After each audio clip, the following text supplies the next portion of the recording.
Hi యోస్, welcome to my channel. ఈరోజు మనం గులాబ్ వాటర్, రోజ్ వాటర్ ఎలా తయారు చేసుకోవాలనేది చూద్దాము. Gulab gel. So guys, video start చేసే ముందు ఎవరైతే కొత్తగా చూస్తున్నారో నా ఛానల్ని, అందరినీ రిక్వెస్ట్ చేసేది ఏంటంటే ప్లీజ్ నా ఛానల్ సబ్స్క్రైబ్ చేసుకోండి, అలాగే బెల్ ఐకాన్ మీద క్లిక్ చేయడం మర్చిపోద్దు. సో గైస్, తొందరగా స్టార్ట్ చేసేద్దాము. ఇది హోమ్ మేడ్ రోజ్ వాటర్ అనమాట. హోమ్ మేడ్ రోజ్ వాటర్ని ఎలా తయారు చేస్తారు అనేది చూద్దాం. సో ఫస్ట్ ఆఫ్ ఆల్ ఏంటంటే దీనికి వచ్చేసి మనం ఒక కప్పు రోజ్ పెటల్స్ తీసుకోవాలి. అంటే గులాబీ రేకుల్ని తీసుకోండి. ఇవి మీరు ఒకరోజు వాడుకున్నవైనా అయి ఉండొచ్చు, లేదా ఫ్రెష్గా తీసుకున్నటువంటి చెట్టు నుండి కోసుకొచ్చుకున్నటువంటి గులాబీ పూలైనా సరే పర్వాలేదు. పింక్ లేదా రెడ్ కలర్లో ఉండే వాటిని తీసుకోండి. ఓకే, పింక్ లేదా రెడ్ కలర్ చక్కగా మన ఇంట్లో పూసిన చెట్టుకి పూసిన పూలు అయితే కనుక ఇంకా మంచిది. బట్ మార్కెట్లో కూడా మంచిగా మనకి రోజెస్ అవి దొరుకుతున్నాయి కదా, వాటిని కూడా తీసుకొచ్చుకోవచ్చు. ఇది చూస్తున్నారు కదా, ఇది ఒక చిన్న కప్ అనమాట. ఒక చిన్న కప్కి మీకు ఆల్మోస్ట్ 250 గ్రామ్స్ దాకా కూడా వాటర్ అవుతుంది. అది కూడా చాలా చిక్కటి వాటర్ అవుతుంది అనమాట. ప్యూర్ రోజ్ వాటర్ మనం ప్రిపేర్ చేసుకోవచ్చు. ఓకే, సో ఈ రోజ్ వాటర్ని ఎక్కువగా బ్యూటీ టిప్స్లో యూజ్ చేస్తామండి. అంటే మనకి ముల్తానీ మట్టి కానివ్వండి, ఫేషియల్స్ కానివ్వండి, ఏదైనా సరే మనం దీన్ని యూజ్ చేసుకోవచ్చు. డైరెక్ట్గా దీన్ని మనం వాటర్ని ఫేస్కి అప్లై చేసుకోవచ్చు, బాడీకి అప్లై చేసుకోవచ్చు. స్నానం చేసేటప్పుడు ఒక కప్ రోజ్ వాటర్ వేసుకోవచ్చు. చిన్నపిల్లలకైతే ఇంకా బాగా పనిచేస్తుంది. అసలు రోజ్ వాటర్ వల్ల అసలు ఎన్ని రకాల ఉపయోగాలు ఉన్నాయంటే అన్ని ఉన్నాయి. వాటి మీద నేను మళ్ళీ ఇంకో వీడియో చేస్తాను. ప్రస్తుతం మాత్రం దీన్ని ఎలా తయారు చేయాలో చూద్దాం. ఒక ఫ్లవర్ తీసుకొచ్చుకొని, కొన్ని ఫ్లవర్స్ తీసుకొచ్చుకోండి. దాని నుండి పెటల్స్ అన్ని సపరేట్ చేసేసి ఒక బౌల్లో వేసుకోండి. ఒక బౌల్లో వాటర్ వేసుకున్న తర్వాత దీనికి వచ్చేసి మీకు ఇంకొక స్టీల్ బౌల్ని దాన్ని తీసుకొని మీరు దాంట్లోని వాటర్ వేసేసి ఈ పెటల్స్ అన్ని కడిగేసి, ఇక్కడ నేను చూపిస్తున్నాను కదా, ఇట్లా ఒక చిన్న ఇంకొక బౌల్ తీసుకోండి. ఇది వచ్చేసి మనకి వెయిట్, నేను మీకు ఆల్మోస్ట్ 1 లీటర్ వాటర్ పోసానండి.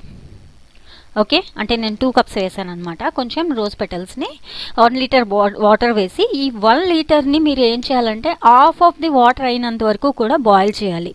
ఈ బాయిల్ చేయడం కోసం సిమ్లో పెట్టేసి వదిలేసేయండి స్టవ్ని. దాన్ని మీరు ఎక్కువగా దాన్ని ఫ్లేమ్ పెంచాల్సిన అవసరం లేదు. సిమ్లో ఉంచేసి దీన్ని బాయిల్ అవ్వనివ్వండి. ఈ రోజ్ పెటల్స్లో ఉండే ఆ కలర్ అంతా కూడా కిందకి దిగిపోతుంది అనమాట, వాటర్లోకి దిగిపోతుంది. అవి బాగా బౌల్ అయినప్పుడు ఏమవుతుందంటే వాటర్ చిక్కదనం అనేది వచ్చేస్తుంది అనమాట. నేను మీకు ఆ ప్రాసెస్ కూడా చూపిస్తాను. బాయిలింగ్ అవుతున్నప్పుడు ఎట్లా ఉంటుంది అనేది బౌల్లోని.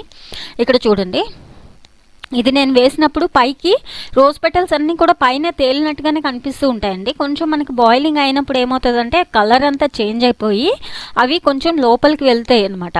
ఓకే, సో ఇది ఫోటో నేను మీకు చూపిస్తుంది ఇక్కడ. ఇందులో చూసినట్లయితే జస్ట్ వాచ్, ఇట్లా అయిపోతాయి. ఫుల్ బాయిల్ అవుతున్నప్పుడు ఏమవుతుందంటే ఆ వాటర్ ఏదైతే ఉంటుందో మనకి ట్రాన్స్పరెంట్ కలర్, అది కంప్లీట్గా రెడ్డిష్ వచ్చేస్తుంది అనమాట.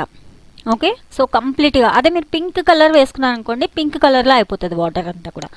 ఈ ఈ రోజెస్ ఏవైతే ఉన్నాయో ఈ రోజెస్ అన్నీ కూడా ఈ విధంగా అయిపోవాలన్నమాట. పెటల్స్ అన్నీ కూడా ఇలా అయిపోవాలి. దీనికి వాటర్ కూడా ఏంటంటే 1 లీటర్ లేదా ఒక 2 గ్లాసెస్ వేసారనుకోండి, 2 గ్లాసెస్ వాటర్కి 1 గ్లాస్ వాటర్ అనమాట. ఒక కప్ తీసుకున్నట్లయితే కనుక మినిమం 4 గ్లాసెస్ వాటర్ తీసుకోండి. 4 గ్లాసెస్ వాటర్ మన 2 గ్లాసెస్ అయిన దాకా కూడా దాన్ని బాయిల్ చేయాల్సి ఉంటుంది. ఓకే, సో అట్లా బాయిల్ చేసుకున్న తర్వాత దీన్ని ఏం చేస్తారంటే, దీన్ని కంప్లీట్గా మనం బాయిల్ చేసుకున్న తర్వాత స్టవ్ ఫ్లేమ్ ఆఫ్ చేసేసి దీన్ని తీసుకెళ్ళి ఫ్రిడ్జ్లో పెట్టేసేయండి. దీన్ని విత్ పెటల్స్ పెట్టండి. ఓకే, పెటల్స్ పెట్టేసి మరుసటి రోజు పొద్దున, అంటే ఒక 4 అవర్స్ కానివ్వండి, 5 అవర్స్ కానివ్వండి, ఫ్రిడ్జ్లో వదిలేసేయండి. 4 or 5 పర్వాలేదు, వదిలేసేయండి. వదిలేసిన తర్వాత ఏం చేస్తారంటే దీన్ని మొత్తాన్ని కూడా వడకట్టుకొని మీరు బాటిల్కి ఎత్తి పెట్టుకొని చక్కగా మీకు కావాల్సినప్పుడల్లా దాన్ని యూజ్ చేసుకోవచ్చు.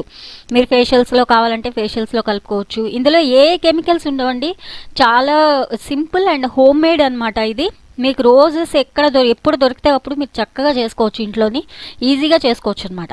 చాలామంది ఏం చేస్తారంటే రోజెస్ని డైరెక్ట్గా వాటర్లో వేసుకొని స్నానం చేసేటప్పుడు కూడా యూజ్ చేస్తారు. ఇదే రోజ్ వాటర్ మీరు బయట మార్కెట్లో కొన్నట్లయితే కాస్ట్ ఉంటుందండి. బట్ మనకి ఏ కాస్ట్ లేకుండా చాలా సింపుల్గా మనం ఇట్లాగా చాలా తక్కువ ఖర్చుతోనే ఎక్కువ రోజ్ వాటర్ని మీరు ప్రిపేర్ చేసుకోవచ్చు అనమాట. చూస్తున్నారు కదా, ఇట్లా ఒక నెట్తో మనం ఇక్కడ దీన్ని మొత్తం వడకట్టేసుకోండి. వడకట్టేసుకుంటే మీకు చాలా క్లియర్గా తెలుస్తుంది. వాటర్ కనుక చూసినట్లయితే పింకిష్ కలర్లో వచ్చేస్తుందండి, చాలా బాగుంటుంది. స్మెల్ కూడా మీకు అది బాయిల్ అవుతున్నప్పుడు హాఫ్ ఆఫ్ ది పార్ట్ మీకు బాయిల్ అయిపోగానే మీకు మంచి స్మెల్ వస్తుంది అనమాట. చాలా రోజెస్ మంచి స్మెల్ మీకు వస్తుంది. దాంతో మీకు అర్థమైపోతుంది ఇక్కడ ఈ రోజ్ వాటర్ ప్రిపేర్ అయిపోయిందని. ఓకే, దీన్ని ఫ్రిడ్జ్లో పెట్టేసుకుంటే మీకు కావాల్సినప్పుడల్లా మీరు ఒక స్పూన్ 2 స్పూన్లు క్వాంటిటీని బట్టి మీరు ఫేషియల్స్లో ఎట్లా యూస్ చేస్తారో అట్లా వీటిని యూస్ చేయొచ్చు అనమాట.